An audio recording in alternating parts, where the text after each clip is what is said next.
So as we start Monday in the morning, and I just want to remind you also what B1 represents. B1 culture is that we're Black first. That means we put ourselves at the top of our priority list.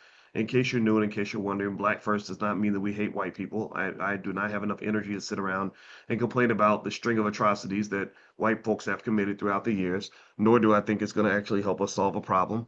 I don't think you have to hate anybody to love yourself. And also, give me a yes if you agree that if we were able to solve this problem of financial security, that will solve a whole lot of our Black problems. How many of you agree with that? How many of you believe that if most of us at least have financial security where we could then spend our time healing, spend our time learning, spend our time loving each other, spend our time raising our kids, spend our time building our community, how many of you believe that our community would be better off?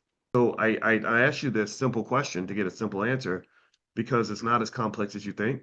A lot of people think that it's that the Black issue is just this overwhelming thing that will never be solved. And the reality is, and this is important to understand, is that there are some people in your community who've already solved it. Well, because family is the key to wealth. Part of the reason the Black wealth does not grow, if you want to know the mystery, it's not a mystery why Black wealth doesn't grow. You don't have any families. What makes you think you can grow wealth with no family? I really want the happy Black people to show up too, because we always put the stories of misery at the front of the line. You know, the world looks for the miserable Black person to say, see, this is what it's like to be Black, because Black is called a racism. You can't never have nothing, and you can't never, because until the politicians decide to save you, you ain't gonna never have. No, that ain't true. There's some Black people who are tired of waiting for the bus. They got them a car. They drove to the land of happiness, safety, peace, and success, and they didn't sit around waiting on white folks to save them. And Gina says, she says, through Dr. Watkins' teachings and B1 resources, he's exposed me to the world of options trading at my own pace. Through Prime, in close to 2 years, I now make informed investments with the purpose of generating income.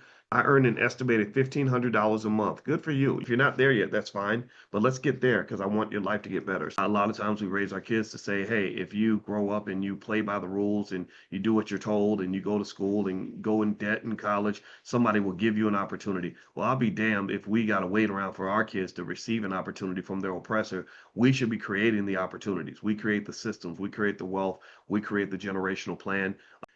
I just want to tell you how the damn game works so that when you figure out what your next move is going to be, you can make a move that's going to make you happy. Then I don't want you to feel trapped and frustrated because so many people in this economy feel trapped and frustrated.